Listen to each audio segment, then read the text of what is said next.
Good morning, all of you. Today's topic: what is science? The science word comes from Latin word that is scientia. What is scientia? It means knowledge. Scientia means knowledge, and science is a process of thinking. Science is a process of thinking. ఇక్కడ science అనే English పదము సైన్సియా అనే Latin పదం నుంచి ఉద్భవించింది. Latin పదంలో సైన్సియా అనగా knowledge, knowledge అనగా జ్ఞానము.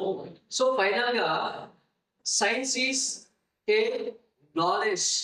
సైన్స్ అనగా జ్ఞానము, జ్ఞానాన్ని తెలియజేసేదే సైన్స్. అలాగే science is a process of thinking. ఆలోచనను ఒక క్రమమైన పద్ధతిలో ఆలోచింప చేసేలా చేసేదే సైన్స్.